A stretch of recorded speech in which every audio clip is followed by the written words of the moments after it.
ত্রিপুরা রাজ্যের রাজনীতিতে দীর্ঘদিন ধরে একটা বিষয় অভিযোগ শোনা যাচ্ছে, তা হলো বি টিম রাজনীতি। এ রাজ্যে দীর্ঘ 25 বছর বামফ্রন্ট সরকার টিকে ছিল এই বি টিম রাজনীতিতে, তেমন অভিযোগও শোনা যাচ্ছে।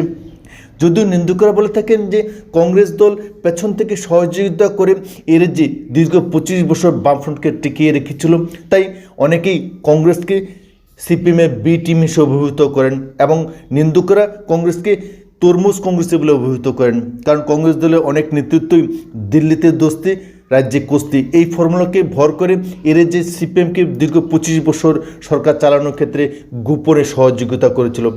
ঠিক তেমনিভাবে বর্তমানেও নাকি এর যে বি টিম রাজনীতি শুরু হয়ে গেছে।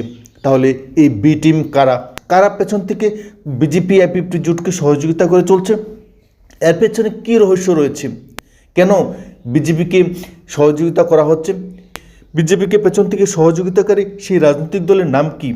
এই বিষয়টি নিয়ে নিন্দুকেরা যদি প্রকাশ্যে মুখ খুলতে চাইছে না, তবে অভিযোগটির একটি আঞ্চলিক দলের প্রতি, যারা এর যে বর্তমান শাসক দল বিজেপির বি টিম হিসেবে পরিচিতি লাভ করেছে ইতিমধ্যেই। কারণ বিগত বিধানসভা নির্বাচনে এর যে যখন সরকার বিরুদ্ধে প্রবল হওয়া ছিল, ঠিক তখন 42টি আসনে প্রতিদ্বন্দ্বিতা করে বর্তমান শাসক দল বিজেপি আইপিএফটি জোট সরকারকে টিকিয়ে রাখার ক্ষেত্রে গুরুত্বপূর্ণ ভূমিকা নিয়েছিল সেই বি টিম।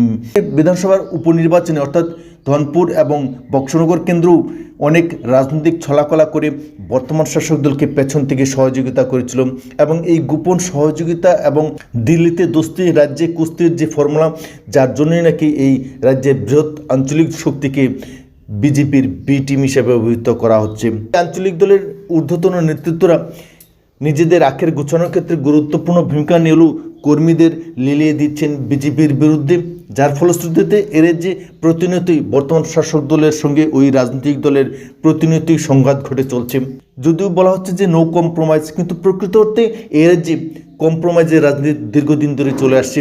কংগ্রেস দল যেমন দীর্ঘদিন ধরেই সিপিএমকে পেছন থেকে গোপনে সহযোগিতা করে আসছিল, ঠিক তেমনিভাবে বিজেপিকেও রাজ্যের সর্ববৃহৎ আঞ্চলিক শক্তি পেছন থেকে সহযোগিতা করে এর যে বি টিম রাজনীতির ধারা অব্যাহত রেখে চলছে, যার ফলশ্রুতিতে বলতেই হয় যে এর যে বি টিম রাজনীতি চলতেই থাকবে। এর যে গণদেবতাকে অন্ধকারে রেখে বি টিম রাজনীতি যেভাবে চলছে, তাতে আগামী দিন এর যে গণতন্ত্র কতখানি সুরক্ষিত হবে তা নিয়েও রাজনৈতিক বিশেষজ্ঞরা যথেষ্ট চিন্তা ব্যক্ত করছেন।